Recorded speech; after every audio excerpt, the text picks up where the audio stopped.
Hello friends, welcome to my YouTube channel. Last video में अपन रसशास्त्र का सुधा वर्ग देखा था, उसके डिटेल्स ट्रिक्स देखा था अपन कैसे याद करना उसे। इस वीडियो में अपन नया सीरीज स्टार्ट करने वाले हैं, औसत योग ज्ञान प्रकरण। ठीक है, तो औसत योग ज्ञान प्रकरण से 3 क्वेश्चन आते हैं लॉन्ग क्वेश्चन में। 15 नंबर का जैसे आता है आपकी यूनिवर्सिटी में, तो उसमें 3 क्वेश्चन आते हैं ABC कर करके। ठीक है, तो एक 3 क्वेश्चन रहेगा उसका, तो 5 मार्क्स का एक। ठीक है, तो इस तरह से 3 क्वेश्चन बनते हैं इसका 5 मार्क्स में। जैसे योगेंद्र रस एक पूछ लिया, एक आनंद वैभव रस पूछ लिया और एक रोगवेदनी गुटिका। ठीक है, तो ABC में इस तरह से पूछता है। और 15 नंबर आपकी यूनिवर्सिटी में कैसे एग्ज़ाम में आता है वो आप अपनी यूनिवर्सिटी के क्वेश्चन पेपर को देखिएगा अच्छे से, तो आपको अच्छे से क्लियर हो पाएगा कि क्वेश्चन कैसे आते हैं, फिर है ना। तो अब हम आज के वीडियो में योगेंद्र रस पढ़ेंगे अच्छे से और इसकी ट्रिक्स देखेंगे कि इसकी ट्रिक्स क्या है, हमको इसको कैसे याद करना है। ठीक है, तो इस वीडियो में इसके घटक द्रव्य को हम लोग देखेंगे, भावना द्रव्य को देखेंगे, मात्रा देखेंगे, अनुपान देखेंगे और उपयोग को देखेंगे। ठीक है, तो सबसे पहले हमको घटक द्रव्य याद करने से पहले हमें ये पता होना चाहिए कि घटक द्रव्य कितने होते हैं और इसको याद कैसे करना है। ठीक है, तो घटक द्रव्य याद करने के लिए हमें सबसे पहले इसकी ट्रिक देखना है, जिससे हमको पूरा घटक द्रव्य अच्छे से तैयार हो जाए। ठीक है, तो पहले याद करने के लिए इसको हमको याद रखना पड़ेगा। रस सोने का अभिवंग मुक्त है, तो रस से आपका हो जाएगा रस सिंदूर, सोने से हो जाएगा स्वर्ण भस्म, का से हो जाएगा कांत लौह भस्म, अभि से हो जाएगा अभ्रक भस्म, वंग से हो जाएगा वंग भस्म, मुक्त है से मुक्ता भस्म। ठीक है, तो ये आपका क्या हो गया, ट्रिक हो गई जिसको हमको याद करना है। इसको केवल याद रखेंगे जिससे हमको इसके घटक द्रव्य सारे याद हो जाएंगे। ठीक है, तो अब हम बात आती है इसके कितने पार्ट हमको लेना है, कितने भाग मात्रा लेनी है इसकी। तो रस सिंदूर का हमें 1 भाग लेना है और अन्य घटक द्रव्यों को, मतलब कि स्वर्ण भस्म, कांत लौह भस्म, अभ्रक भस्म, वंग भस्म, मुक्ता भस्म, इन सभी का 1/2 पार्ट लेना है, 1/2 भाग लेना है, 1/2 भाग लेना है। ठीक है, अब आते हैं इसकी भावना द्रव्य पर। भावना हमको किससे देना है इसको। ठीक है, तो ये तो तुम्हारा इंग्रेडिएंट हो गया, घटक द्रव्य है ना। अब भावना द्रव्य का मतलब यहाँ पे आपको ये लेना है कि हमको किससे भावना देनी है, तो घृत कुमारी स्वरस। ठीक है, और फिर मात्रा है इसका 125 टू 250 mg, है ना। तो मतलब मात्रा हमें कितनी लेनी है, 125 से 250 मिलीग्राम, है ना। अनुपान लेना है मधु और त्रिफला क्वाथ।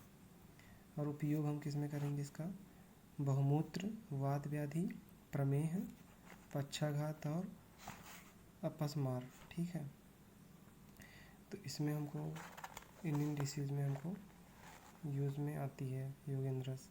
ठीक है, अब लास्ट में आपका बचता है निर्माण विधि। तो निर्माण विधि हमको देखना है, तो निर्माण विधि के लिए हमको, ये तो आपके सारे इंग्रेडिएंट अभी तक थे जो तैयार हो गए, घटक द्रव्य याद कर लिए सबसे पहले हम। इसके बाद भावना द्रव्य, हमको भावना किससे देनी है। ठीक है, तो अब हम इसका निर्माण विधि देखते हैं। तो उसके लिए अपन बुक पे आते हैं। बुक के अकॉर्डिंग अब देखते हैं कैसे बुक में बताया गया है और हमें कैसे एग्ज़ाम में लिख के आना है। तो ये इसका श्लोक है, आपको अगर याद हो जाए तो अच्छी बात है, नहीं तो आप ये याद रखिए इसका घटक द्रव्य क्या है। घटक द्रव्य की आपको हमने वही ट्रिक बता दी है कैसे आपको उसको याद करनी है। इसके बाद भावना द्रव्य में आई है। भावना द्रव्य में घृत कुमारी स्वरस, घृत कुमारी स्वरस को कैसे यूज करना है, यथावश्यक। ठीक है, आवश्यकता अनुसार। इसके बाद निर्माण विधि में बताया गया है कि संपूर्ण द्रव्यों के सूक्ष्म चूर्ण में घृत कुमारी स्वरस की भावना देकर संपूर्ण द्रव्य को एरंड पात्र से ढककर धान के ढेर में 3 दिन तक रखें, फिर बाद में खल्व में पीसकर सुरक्षित रखें। तो इसमें यह बताया गया कि जिस संपूर्ण द्रव्यों में सूक्ष्म चूर्ण में, इसका कहने का मतलब तात्पर्य यह है कि जितने घटक द्रव्य हैं उनको हम सूक्ष्म भाग में चूर्ण बना कर के उसको हम घृत कुमारी स्वरस से भावना देंगे, पहला स्टेप। दूसरे स्टेप में हमको ये करना है कि जितने भी द्रव्य हैं, मतलब जो सूक्ष्म चूर्ण है और जो भावना जिससे दी गई है घृत कुमारी स्वरस, इसके मिला करके जो संपूर्ण द्रव्य प्राप्त होता है हमें, उसको एरंड पत्र से हमको ढकना है और उसको फिर धान के ढेर में हमको 3 दिन तक क्या करना है, रख देना है। जिसके बाद प्राप्त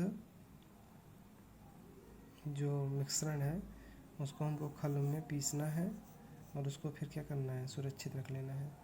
तो इस तरह से हमें क्या प्राप्त होगा, योगेंद्र रस। ठीक है, मात्रा भी हम आपको बताए थे 125 मिलीग्राम से 250 मिलीग्राम। अनुपान भी आपको मैंने बताया था, मधु और त्रिफलावात। और मुख्य उपयोग के रूप में बहुमूत्र, प्रमेह, वात व्याधि और अपस्मार, पक्षाघात, भगंदर। तो इस तरह से आपका योगेंद्र रस कंप्लीट होता है। तो एग्ज़ाम में जब योगेंद्र रस एग्ज़ाम में पूछा जाए तो सबसे पहले हमें उसे घटक द्रव्य लिखना है, फिर भावना द्रव्य, फिर निर्माण विधि, फिर मात्रा, फिर अनुपान और फिर मुख्य उपयोग।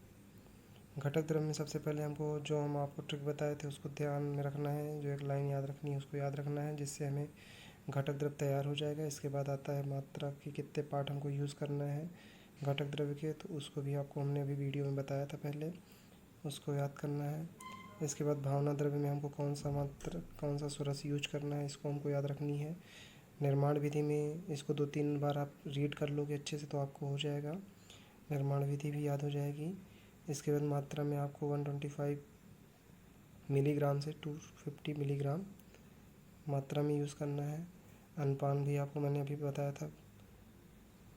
और मुख्य उपयोग में आप 2-3 व्याधि इसको अच्छे से याद रख लीजिए, है ना, क्योंकि एग्ज़ाम में टाइम में आपको प्रेशर रहता है तो उस टाइम पूरा डिसीज़ याद नहीं हो पाती है, तो मिनिमम 2-3 डिसीज़ आपको यहाँ से याद रखना है। ठीक है, तो योगेंद्र रस के बाद आपको इसी तरह से औषधि योग ज्ञान प्रकरण वाले चैप्टर के सारे इम्पोर्टेंट रस मिलते रहेंगे जो प्रीवियस ईयर। तो चैनल के साथ बने रहिए, आपको इसी तरह वीडियो मिलती रहेगी।